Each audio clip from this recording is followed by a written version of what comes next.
The vision is to future-proof global real estate. Now, why real estate? One thinks of it as just one industry, right? Well, it's $300 trillion. There is no asset class, no industry that is remotely as valuable. Not all the treasury bonds in the world, not all the stock exchanges in the world, not all the real GDP of the economies of the world adds up to the value of global land and property assets. $300 trillion.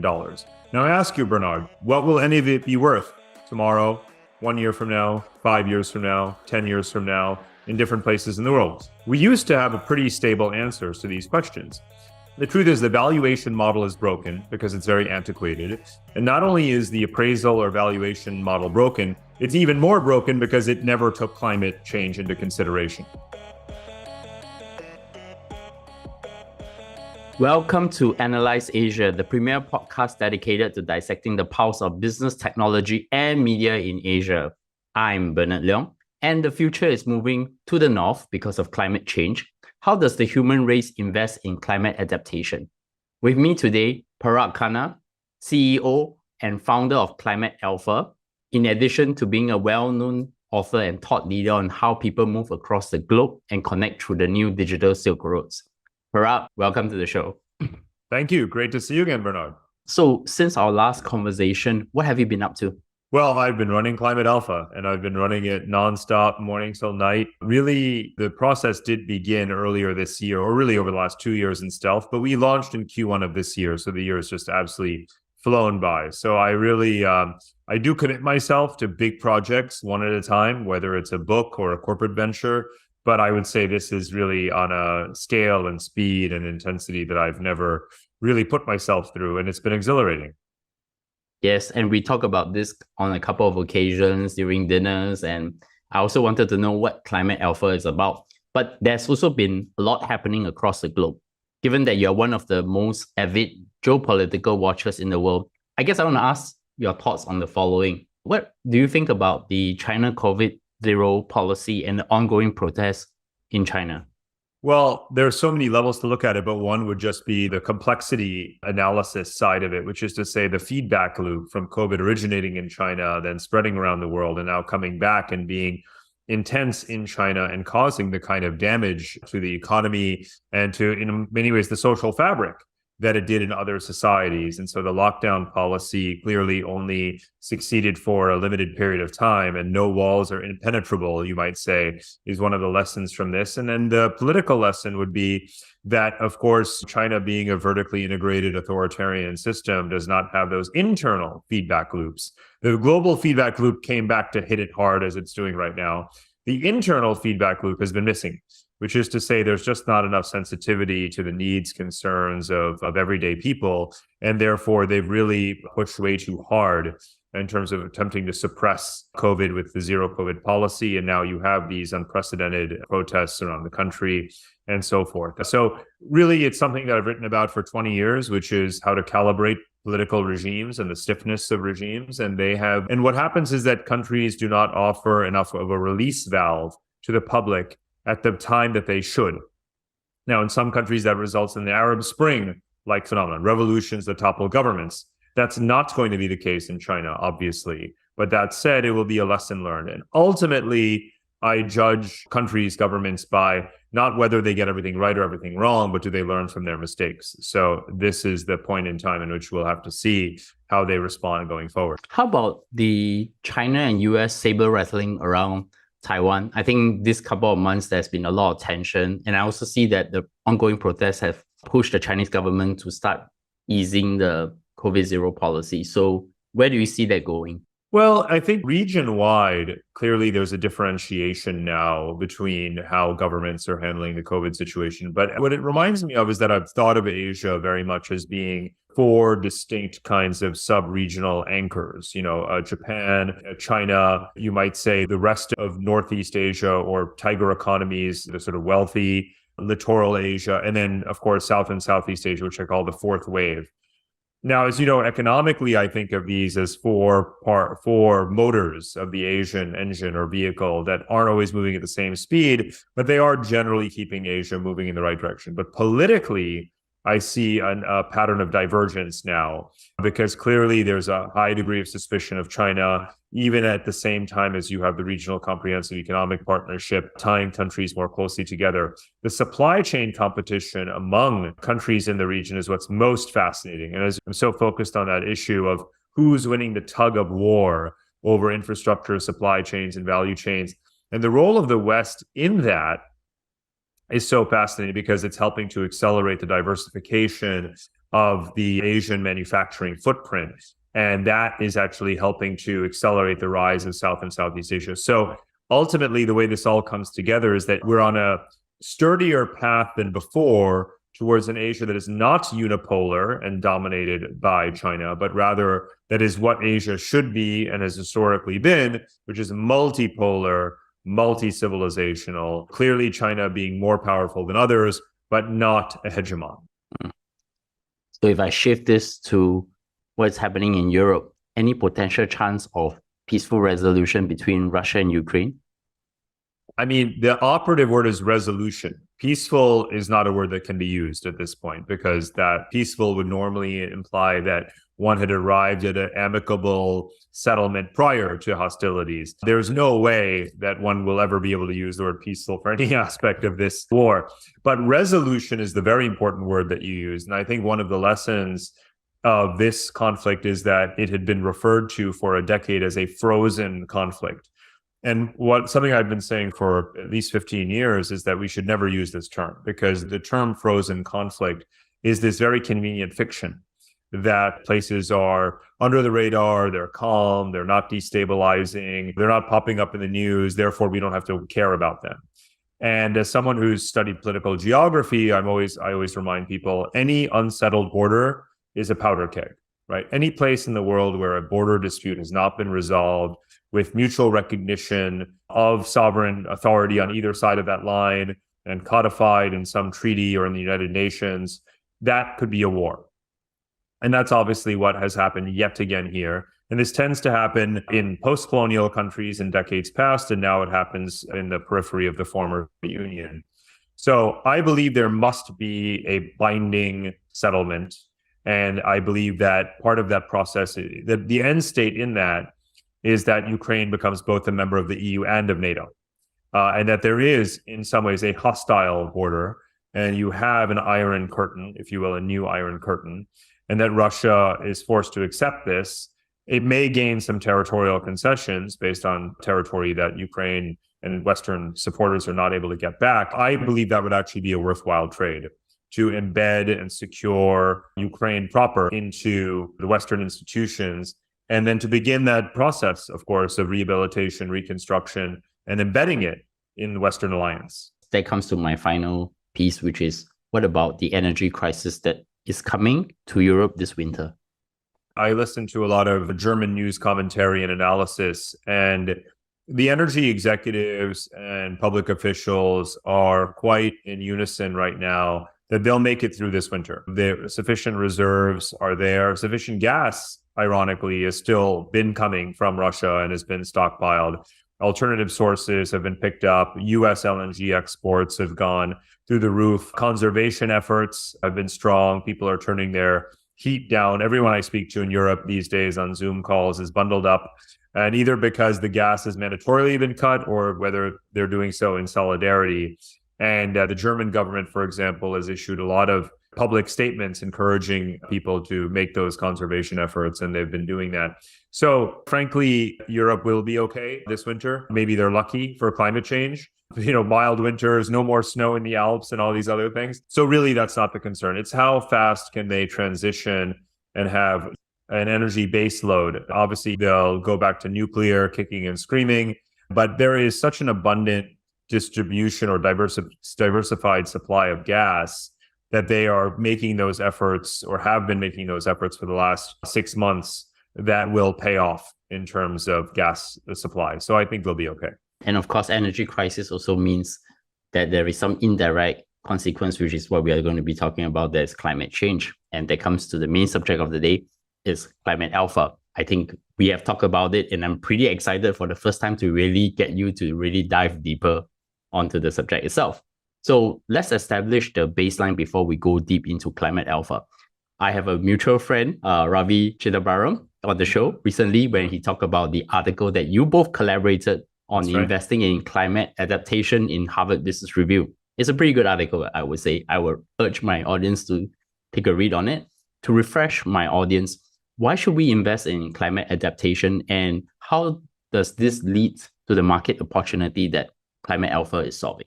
Well, what Ravi and I did in the essay is to contrast mitigation and adaptation. Now, that is a common distinction that has been made for a long time, but the most recent data shows that we have devoted the vast majority, by which I mean more than 90% of the total capital devoted to addressing climate change, has been committed to mitigation efforts, which is reducing emissions, greening supply chains, and so forth.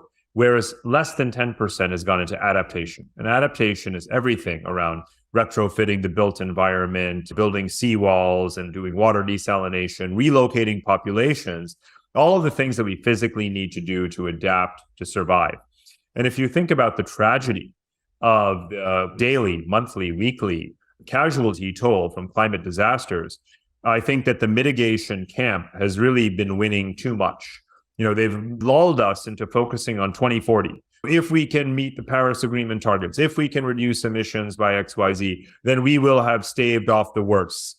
That may be true, but it also ignores the fact that hundreds of millions of people are being displaced right now, and their lives are being damaged, their productivity is being compromised, their survival is at risk because we're focusing only on mitigation and not on adaptation.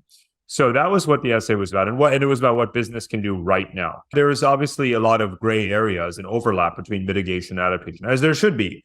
If you deploy nuclear power, portable nuclear power stations, of course you're contributing to mitigation and to adaptation, right? Because you're reducing the need for places for communities to be located near certain energy supplies or ports and so on. So we're not hard and fast about that, but we believe that the real estate industry, the agricultural industry, some of the biggest economic sectors in the world economy should be doing much more for adaptation. And of course, it's very profitable because there's significant market failures in those areas. And what is the inspiration behind starting Climate Alpha? Well, it really goes back to something you and I spoke about a while ago, which was the book Move. And Move was my most recent sort of study of the future of human geography. And I set out to answer this question, where will people live in the year 2050? And I've been asking that question for about 12 years or so. And one of my colleagues, I wrote an essay about this a decade ago. And that sort of stuck in my mind. And having written a bunch of books on geography, the one subject area or field or domain of geography that I hadn't explicitly tackled is human geography, which is, of course, our distribution around the world, ethnographic issues, demographic factors, and so forth, to really bring that together and look at what the drivers will be of the future of human geography. And of course, it's everything from geopolitics and refugee crises to economic and technological dislocation to the search for a better life and bridging labor shortages in economies, and of course, climate change. So I took all of those driving factors together in a multi-causal way and painted this complex picture of the future of human geography. And around the same time that I was doing the research, my brother and I were trying to help my parents figure out where to retire. And this was just right before COVID. And they were leaving New York. They got sick of the snow. And we had to do so much research to figure, well, which place has a good healthcare infrastructure, which place has climate resilience and clean air and good infrastructure and all these other things. And we said, surely there should be an app for this. And that's where the idea struck me that I should really build this. I'm writing a book about it. My parents faced this situation. Why is there not a product for it? And so the other part of the puzzle is building a software company, because obviously one could say, hey, come to me and I'll do lots of desktop research for you on the best place for you to retire. But I said, you know what? Actually, you can automate this. So we really pushed the limits in this company, in our software SaaS model, on how you can automate these processes of identifying the most and least resilient geographies of the future. So as the CEO and founder of Climate Alpha, what is the vision and mission of the company? The vision is to future-proof global real estate. Now, why real estate? One thinks of it as just one industry, right? Well, it's $300 trillion.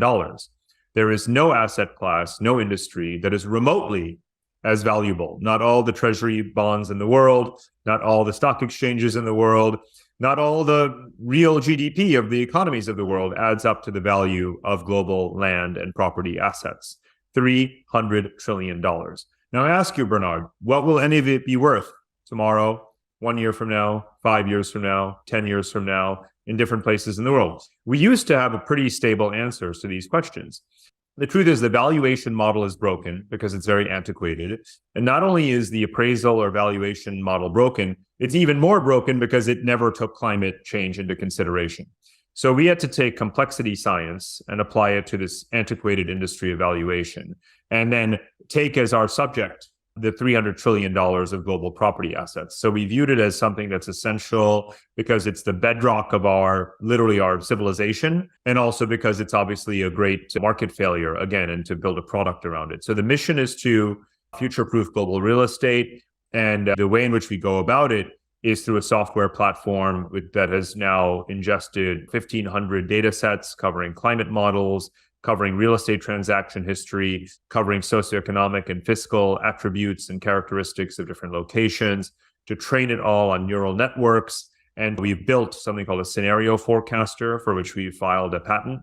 And that scenario forecaster is the software platform on which we run these models, and we blend data with clients, and we then make these valuation forecasts on those assets. So I think you've given a pretty clear high-level description of how the AI platform in Climate Alpha work and how it purportedly solved the problem for the customer. What would be the customer profiles which Climate Alpha target then?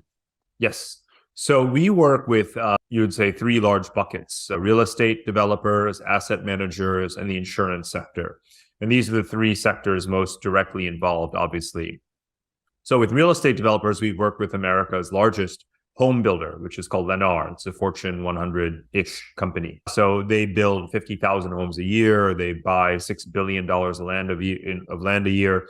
We help them identify the geographies where the land was the cheapest, but where valuations of property are rising, so they can do an arbitrage play in their acquisition strategy. So that's one example. With asset managers, we're working with some of the biggest institutional investors, whether it's pensions and also real estate private equity. So those are firms that own 20, 50, $100 billion worth of property assets around the world, particularly in North America. And we help them, again, do these risk-adjusted valuations on thousands and thousands of buildings and properties.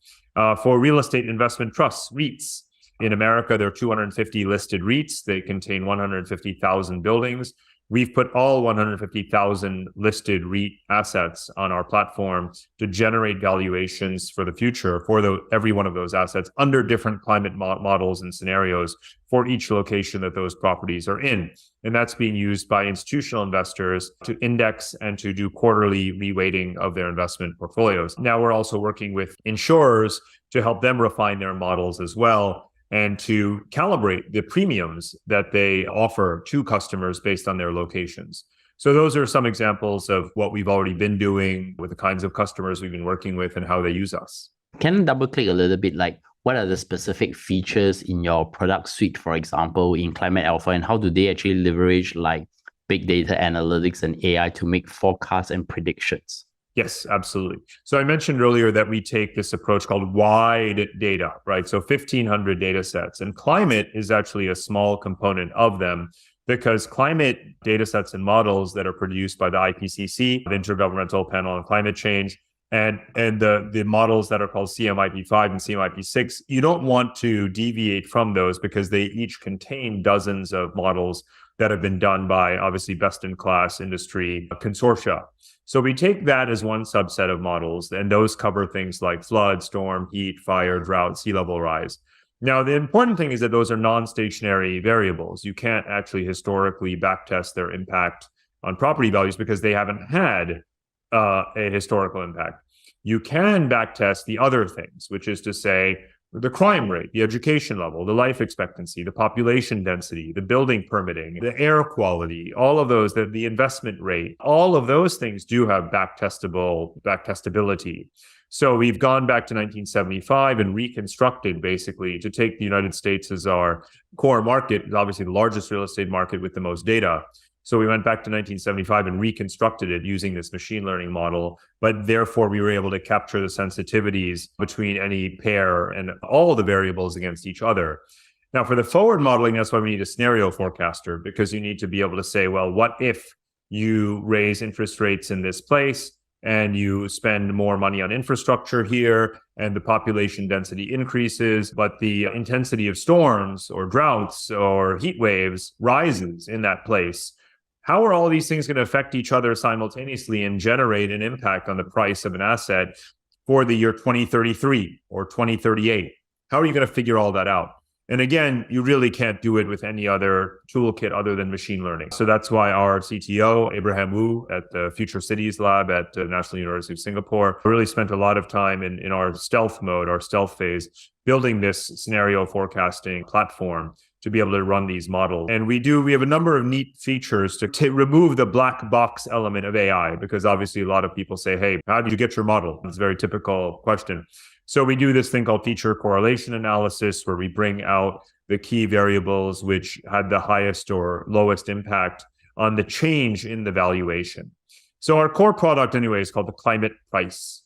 There's the baseline price expectation of an asset for any given time period. And then there's the climate price, which is to say, what will it actually be given the climate profile of that location?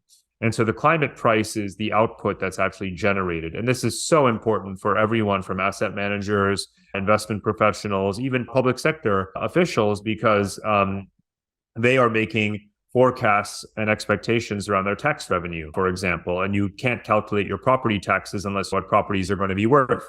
So all of those kinds of things are products in our model. And again, this is a SaaS platform. It's all automated. I think just now when you're talking about the customer profiles, you share some customer highlights. Any additional customer highlights that you want to talk about that may be of interest to people out there who may be interested in using the climate change models and the AI, and based on all the different data sets that you have to try to find which is the best real estate to make purchases? Right. So a couple of things. One is that this is not just for trillion-dollar sovereign wealth funds and for $100 million real estate private equity funds and pension funds. This is also for retail investors and for family offices. So for anyone who's saying, I own one property or I own 12 properties and they're distributed, how long should I hold on to each one? So when you upload those assets onto our platform and you run scenarios on them, you can then have a disposition timeline, basically, which says, we'll sell this asset in this year, hold on to this asset for X number of years, and so forth. And you can keep the data on the platform and keep checking back as we update the scenarios based upon the latest quarterly data that comes in, whether it's from the census or updates on climate models or fiscal spending and these kinds of things. We have a final product called Alpha Finder. So it is what it is called, which is to say it's an indexation tool. It takes dozens and dozens, almost 100 of our data sets, and it allows you to run your own hypothesis. So you can say, I'm thinking of buying some property or retiring, and I don't know where to go. Well, or I want to build a fund of climate resilient assets. Well, you would go into Alpha Finder and you would say, let me look for places that have the cleanest air. And let me find places with clean air and low crime and high groundwater availability and proximity to infrastructure and high life expectancy and so on and so on. Pick any criteria you want. So our platform will automatically find the locations that have the highest correlation to your inputs, to your criteria. You may have one criterion or you may have 35 criteria. It's entirely up to you. We'll automatically display for you a ranking, a list, and a map of the zip codes, in the case of the United States, postal codes for Canada and UK, of the locations that best meet your criteria. And then those are the ones that you may want to go and invest in. So again, you can have a one use case, or you could be building a whole portfolio of assets. I'm pretty curious, what are the revenue sources for Climate Alpha? I think the other question that will come to mind once you build the revenue sources is then how do you scale Climate Alpha as it grows, and where do you see the business multipliers coming from? Mm-hmm. Well, we're a sort of N of infinity platform, right? So the goal is to capture hundreds of thousands, millions really of property assets onto the platform, because there's so much learning that goes on as you're able to update the data on how various trends, whether it is rising interest rates or rising climate risk, has affected valuations. So one is continuing just to amass lots of data and customers who give us lots of property to train our data, to build our data lake. Again, for us, whether we're running an analysis on one property or 150 for 1,000 properties takes the same amount of time. So really, this is a software platform. So building the credibility of having large customers of lots of assets is one key priority for us. And we're underway with that. Another is to transform in some ways into an asset manager and to partner with institutions to set up managed accounts or to actually build a fund. To this day, Bernard, you'll be surprised, no pension fund, no sovereign wealth fund, no investment bank that we are aware of, and we've really talked to all of them in the world, has built a dedicated fund for climate resilient real assets, right? It does not exist. There's literally not a single large, visible, either listed, unlisted, private, recognized fund of any scale, meaningful scale, that is devoted, whose asset selection is driven only by the climate resilience of the geography. And yet, I would say, my argument is that the most precious asset class in the whole world is climate resilient geography. And yet no one has built a large fund dedicated to that asset. So our goal is to build that fund over the course of next year, probably with a number of LPs or in some kind of a joint venture where we'll be on the investment committee and really provide the data input for the asset selection. So that's one of the big plans we have for next year. It's interesting because your platform basically have the data analytics and the market making capability of determining the correct price, and building a fund on top of it seems very natural as compared to a lot of these kind of vertically integrated use cases. You have assembled a 5-star team, and I would like to know who is on your team and also who are your investors as well who have backed you on this. So as I said, we were in stealth for 1.5 to 2 years, and it was a very small team. But obviously the most important hire was our CTO, who I mentioned before, Abraham, who is at the National University of Singapore. And he really built the product, so many dimensions of it. We hired a user interface designer. We have a software team that built the kind of stack. So we've grown, and now we're 18 people, actually close to 20 people full-time, quite a large data research team. Now, obviously, sales and marketing team, which is primarily located in the United States, myself over here in Singapore. So we're quite distributed, actually, between Southeast Asia, near Singapore, South Asia, and the United States. So we're now really a global company. We use quite a chore, really, managing things from this side of the world. In terms of funding, well, we actually probably will have a break even or profitable year, this being our very first year of operations. So I'm very pleased with that. That said, we've had such strong support from friends and family that we did raise a seed round this year. And that includes some venture funds that have also been very supportive, that really are friends and family as well. That includes the very well-known Jungle Ventures here in Singapore and other smaller VCs, family offices, you might say real estate tycoons, high net worth individuals, people adjacent to or directly in the property space, software experts, and so forth. So we have a very distributed group of 20, 25 investors, many of which are disclosed on our website, some of whom are recused, but phenomenal group. And our board is first rate executives with real estate, finance backgrounds. We just brought on a chief science officer, Michael Ferrari, who himself is a climate physics PhD, but has worked on buy side and sell side, both in financial institutions. So really understands the markets. And it's great. It's great to not be doing this alone, let's say, anymore. I'm very much looking forward to your success in this space. I'm pretty curious, thinking about the climate change situation. What are the likely scenarios now for humans to solve for climate change? And I think, what is your optimism level look like after the recent COP27? Well, the COP summits never make me more optimistic for the future of humanity. In my second book, I had a line in there that was not appreciated by quite a few people who work in multilateral institutions. I said, every third world economist who works at the World Bank or IMF should be sent home with a shovel, which is to say there's a lot of talk and not a lot of action. And there's a famous quip, of course, about these summits that say, if only you could solve climate change with more hot air. And the COP27 in Egypt was obviously more of the same. That said, adaptation is creeping up the agenda more, but again, in probably the wrong guise. Loss and reparations funds, loss and damage funds that amount to reparations are not really going to pass muster. There far less money will ever actually arrive than is needed. Instead, this should be thought of as an investment proposition to maintain the economic dynamism of societies that would be much higher performing if not for climate risk. And of course, these are places where we hope to get either lower labor costs or access their growing markets and middle class. So there is really a positive feedback loop to investing in climate adaptation rather than viewing this as a political debate over reparations between North and South and so forth. So again, very disappointed. What I would like to see in terms of the next steps in the diplomacy, both across the public and the private sector, is to focus on technology transfer. I would take every summit, every dollar spent on pavilions and certainly on private jet travel from capital cities to these summits, and I would put every penny of it into technology transfer. And whether that's genetically modified seeds or water desalination, you pick. But I would focus on, of course, solar power and all of these kinds of things. I would put all of the money into that, look at how to commercialize that technology transfer pipeline, because that's really what most of the world needs right now. It really doesn't need more summits and commitments that don't get implemented. My penultimate question.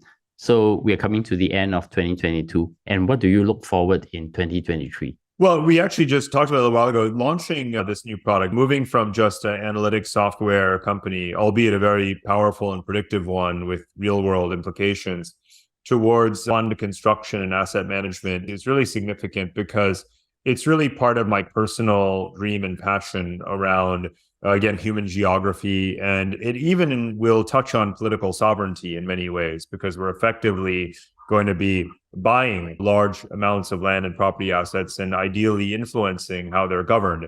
And if you are a geographer and a geopolitical geek like me, I've been obsessed with this word sovereignty and with the notion of states, borders, regulations, globalization for my entire life. So this is a way of making a novel contribution, hopefully, towards how we modify sovereignty in the 21st century in the age of climate change. So that's such an enormous project that it's not only something that kicks off this year, next year that I'm looking forward to, but probably something that now will be my platform and vehicle to address this systemic change in how we organize ourselves that will occupy me for the rest of my life. So that comes to my last question then. What does great look like for Climate Alpha? Great looks like genuinely influencing day-to-day decisions around future investments. One of the things I work on a lot is sequencing, right? So why is it that we make trillions of dollars of infrastructure commitments and spend all of this money in locations and on technologies and infrastructure that's going to be stranded assets, right? Instead, we should let the complex scenario modeling about the future guide our decisions about the geography of resource allocation, and that we should do what I call in the MOVE book, pre-design habitats and settlements in the right locations and in the most sustainable and circular fashion. And so that's a political, that's a commercial, it's a technological agenda.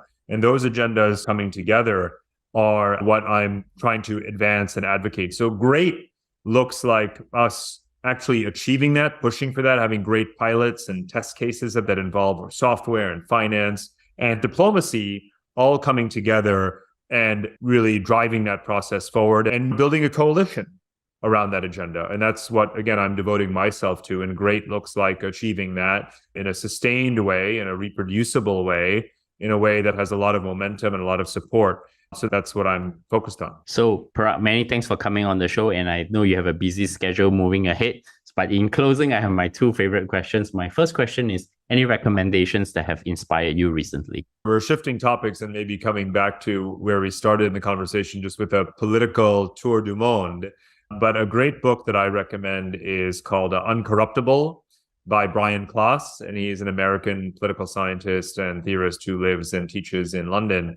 And this is a wonderful book about the individual leaders and their interaction with political systems in different parts of the world, and how incentives, whether it's, again, individual incentives or system incentives, counteract or excel or reinforce this notion that absolute power corrupts absolutely. And he looks at the heroes, if you will, in the sense that we actually in Singapore underappreciate it, which is kind of selfless public servants and bureaucratic institutions that have an independent character, as being the kinds of systems that are least corruptible. And it's a wonderful study full of fantastic case studies ranging from behavioral economic to everyday politics and unstable, corrupt societies around the world. So it's a great read full of rich evidence and analysis. You're always full of good book recommendations. So the last question, how can my audience find you?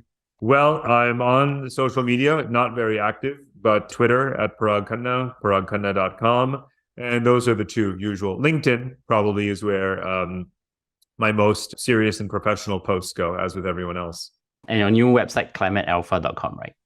Climatealpha.ai for Climate Alpha. And please do check out climatealpha.ai, where we are constantly updating new material. We have an insights page, which has articles and publications. We have a news page. We have product page, and of course, contact information and so forth. And of course, you can find us anywhere in any podcast platform and possibly maybe video platform these days. So, and also tweet to us or give us a 5-star rating on Apple Podcasts.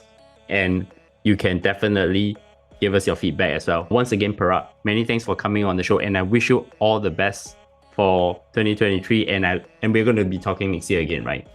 Of course we will. 5 stars to you always, Bernard. Thank you so much. And definitely see you in the new year.